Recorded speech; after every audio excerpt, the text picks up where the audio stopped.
Hello, Chicago.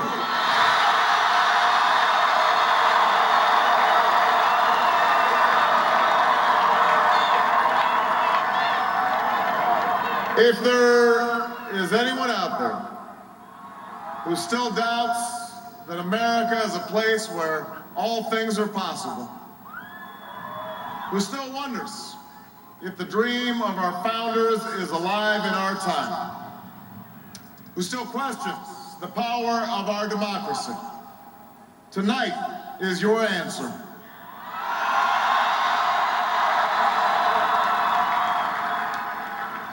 It's told by lines that stretched around schools and churches in numbers this nation has never seen, by people who waited 3 hours and 4 hours, many for the first time in their lives, because they believed that this time must be different, that their voices could be that difference. It's the answer spoken by young and old, rich and poor, Democrat and Republican, black, white, Hispanic, Asian, Native American, gay, straight, disabled and not disabled, Americans who sent a message to the world that we have never been just a collection of individuals or a collection of red states and blue states. We are and always will be the United States of America.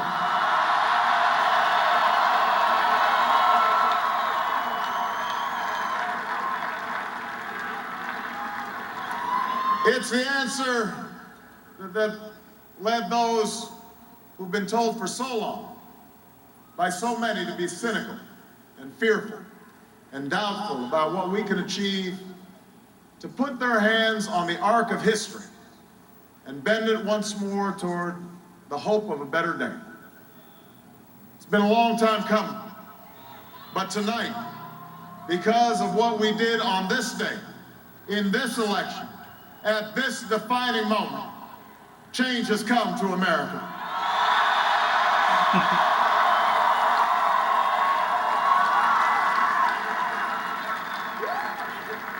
A little bit earlier this evening, I received an extraordinarily gracious call from Senator McCain.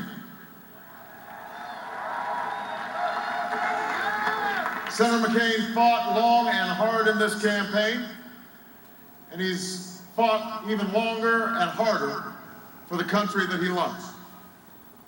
He has endured sacrifices for America that most of us cannot begin to imagine. We are better off for the service rendered by this brave and selfless leader. I congratulate him. I congratulate Governor Palin for all that they've achieved, and I look forward to working with them to renew this nation's promise in the months ahead.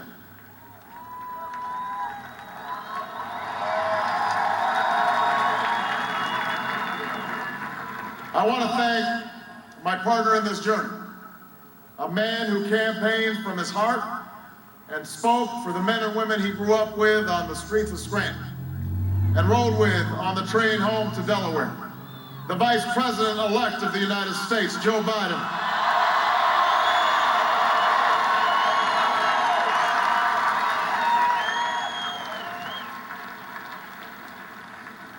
And I would not be standing here tonight without the unyielding support of my best friend for the last 16 years, the rock of our family, the love of my life, the nation's next First Lady, Michelle Obama.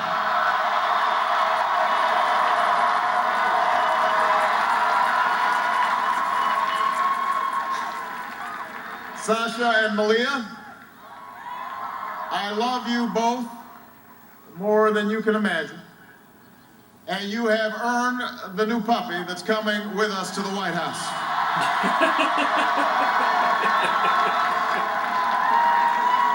That's Oprah. And while she's no longer with us, I know my grandmother's watching, along with the family that made me who I am. I miss them tonight. I know that my debt to them is beyond measure. To my sister Maya, my sister Alma, all my other brothers and sisters, thank you so much for all the support that you've given me. I'm grateful to them.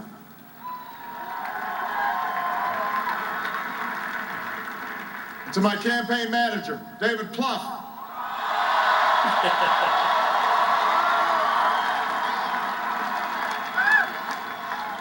The unsung hero of this campaign, who built the best political campaign, I think, in the history of the United States of America. To my chief strategist, David Axelrod, who's been a partner with me every step of the way. To the best campaign team ever assembled in the history of politics, you made this happen, and I am forever grateful for what you've sacrificed to get it done. But above all, I will never forget who this victory truly belongs to. It belongs to you. It belongs to you.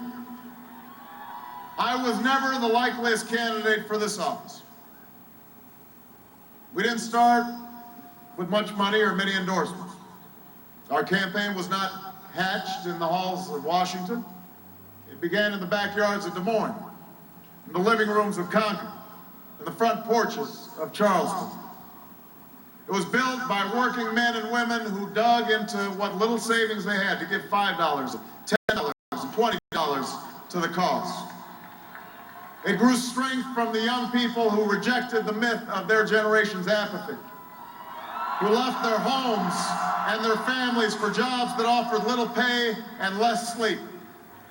It drew strength from the not-so-young people who braved the bitter cold and scorching heat on doors of strangers, and from the millions of Americans who volunteered and organized and proved that more than 2 centuries later, a government of the people, by the people, and for the people has not perished from the earth. This is your victory.